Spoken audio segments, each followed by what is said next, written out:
I am very passionate about supporting new moms.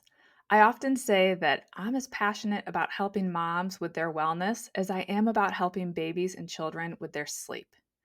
But I have to say that I hold an extra special place in my heart for moms with newborn babies. Those early weeks and months after bringing your baby home are such an exciting and special time, but it's also an exhausting time. And beyond just being exhausted, 1 in 5 women will be affected by postpartum anxiety and depression. I want to say that again. 1 in 5 women will be affected by postpartum anxiety and depression. One thing I don't think most moms know, however, is that getting 4 to 5 hours of uninterrupted sleep is the most effective and least expensive thing that a new mother can do to start to feel better. The research supports that 5 hours of uninterrupted sleep can significantly improve a mom's mental state and well being. If you're a new mom and are up feeding your baby every few hours during the night, you might think I sound nuts right now suggesting that you could get 4 to 5 hours of uninterrupted sleep. But I want to encourage you to listen to this episode as I'll share a very effective strategy with you. And if you know a new mom who could benefit from a decent stretch of sleep, please consider sharing this episode with her. I want to support as many new moms as possible. Hi, I'm Allison Egidi, a pediatric sleep and wellness coach and a mom of two. I love to help parents find solutions. This is How Long Till Bedtime.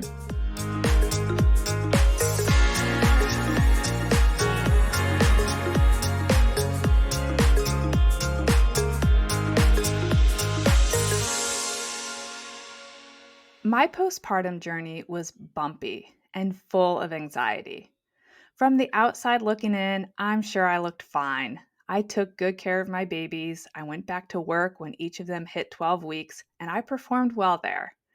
I didn't express any of my angst or anxiety to my family or friends, but I was struggling. I was very anxious about everything, all the way down to being anxious about driving my car. And I had a ton of mom guilt. I did slowly start to feel better over time, but I don't think I really truly started to feel like myself again until we got Addison sleeping through the night. It turns out sleep deprivation was what was keeping me in that constant anxious and guilt filled state. If I could turn back time and do two things differently, I think I would have recovered from my postpartum anxiety much faster. First, I needed to tell one of my friends that I was struggling, or I needed to find a mom group so that I could talk through some of my anxiety and unnecessary and somewhat irrational mom guilt. And secondly, I needed sleep. I seriously needed sleep. It's kind of obvious in hindsight that sleep deprivation and I do not get along because I was always the kid and adult who has needed sleep. I was the child that got sick after every single sleepover, and I've always been prone to anxiety when I'm overtired. But this anxiety was next level. I just kept telling myself that all new moms are sleep deprived. But this is not actually true. And the reality was that I needed sleep to cure my postpartum anxiety. I needed sleep to be the mom that I wanted to be for my daughters. In my personal experience, 5 hours was the game changing amount of sleep that I needed to start feeling better.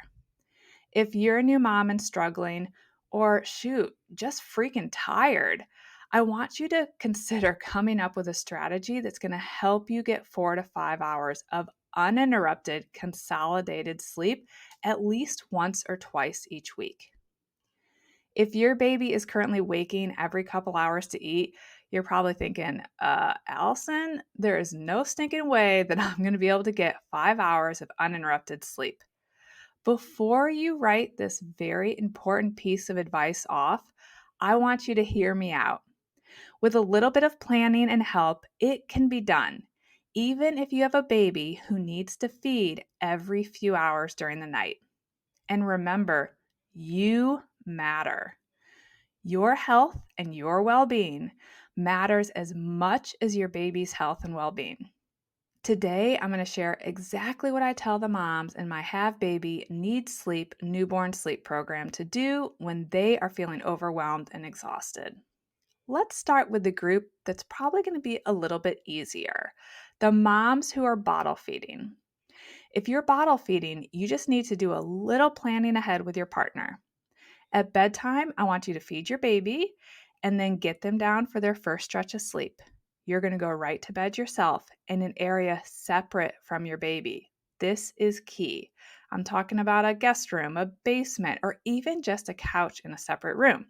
Sometimes it's you staying in the bedroom and your partner having the baby out in a bassinet in the family room and they're hanging out on the couch. If you live in a small apartment, consider getting a really good set of earplugs so that when your baby is up, it's less likely to wake you. Then have your partner ready to feed the baby for that first waking that requires a feeding. After you've had a 4 to 5 hour stretch of sleep, you can jump in for the next feeding, and then your partner can switch spots with you and get a longer stretch of sleep themselves. So here's an example. You feed the baby a bottle at 9 p.m., you put your little nugget down to bed, and you go right to sleep yourself in a separate area. Your partner feeds the baby a bottle at 12 a.m., so now you've been hopefully getting close to 3 hours of sleep. Then they put the baby back to sleep. At 2 to 3 a.m., your partner switches spots with you and you take over handling the rest of the night wakings and feedings while they get some sleep. So simple, right? Yes, so simple. But for whatever reason, Mike and I never did this. So sometimes some of us need to have the simple and obvious pointed out. Now, how can you do this if you're nursing and your baby eats every few hours during the night? Once you've established your supply and nursing is going well, you may want to consider introducing a middle of the night pumped bottle that your partner can feed the baby. Here's how this can work. If you nurse and put your baby down at 9 p.m., then you go right to bed in that separate space that I already discussed. And then your partner's on duty for the next 4 to 5 hours. They're going to have that pumped bottle that they can feed for that waking that happens in that 5 hour window. After you've gotten your uninterrupted chunk of sleep, you can switch back in and go back to nursing, and your partner can sleep in that other room for their uninterrupted sleep. Everyone wins here. I want to acknowledge that many of you nursing moms are probably worried about bottle feeding supplementation possibly causing nipple confusion. And this is a bit of a complicated area. I'm definitely not a nursing expert, but I will share that I've had many moms take this approach, and I've never had one come back to me and say that it ended with their baby having nipple confusion. Some have said it actually helped them continue to nurse because getting some consolidated sleep helped them feel less discouraged and stressed, or that it helped them with their supply. And there have been some trials done that suggest nipple confusion when it comes to supplementation is really not an issue. By the way, if you're like me and you like data, I highly recommend Emily Oster's book, Crib Sheet. I hope I'm saying her last name right. I'll link to it in the show notes. Now, I also work with a lot of moms who have a partner who's, say, a surgeon, or they have another profession that absolutely requires them to get a full night of sleep. This means that mom is flying solo during the night most of the time. For those of you in this situation, I want you to consider implementing this strategy on your partner's nights off. That will typically allow you to get that longer stretch of sleep at least once or twice each week. Even once a week can make a difference. If your partner truly can't help, consider asking a grandparent or another relative to help you once or twice a week so you can get this game-changing amount of sleep. If you're like me and you have no nearby relatives, another option would be a postpartum doula or a night nurse. This is an expensive option for sure, but if you have the resources, I highly recommend it. I didn't even know that postpartum doulas existed until well after my second daughter was born, but they can be a fabulous lifeline for moms with newborns. If you're not familiar with postpartum doulas, basically the doula will come over during the day or during the night and take care of your baby or clean the dishes or do the laundry. They'll do whatever they can to help you. I think the greatest service that they could provide is taking care of your baby during the day, or more importantly, during the night if possible, so that you can get some sleep. Night nurses are a good option for night sleep as well. I know some moms who have asked for postpartum doula services or night nurse services as part of a baby shower gift, so friends and family can pool together to buy you a chunk of time. If you're expecting or when you have your next baby, that'd be something to think about. If your partner can't help, you don't have family that can help you out, and a postpartum doula or night nurse isn't an option, and you're struggling, friend, it's time to call a lifeline. Another real and free option would be a good friend. They probably can't help you weekly, but if you're beyond exhausted, you may have a good friend willing to help you for a night just so you can get a little recharge. If one of your friends has offered to come over and help you, please take them up on it. Once your baby's sleeping well and you're feeling a little better, you can take that friend out and buy them a glass of wine or a dinner as a thank you. Ladies, it takes a village, so tap into yours if you have one. I know it may feel exhausting just trying to strategize on a way to get 5 hours of sleep, but I promise you that you will start to feel more like yourself as soon as you do, even if it's just a couple times each week.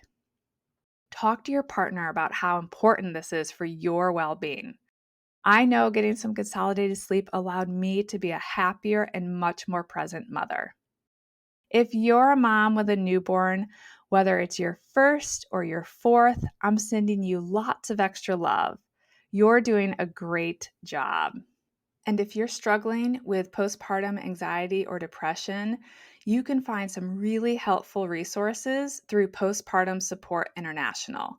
Their website is postpartum.net, and I will link to that in the show notes as well. If you're interested in learning more about my newborn sleep program, you can find more info at sleepandwellnesscoach.com. Thank you for joining me for this really important episode of How Long Till Bedtime. I hope you'll come back again. Bye for now. Thank you for listening to How Long Till Bedtime. To learn how we can work together to improve your child's sleep, please visit sleepandwellnesscoach.com.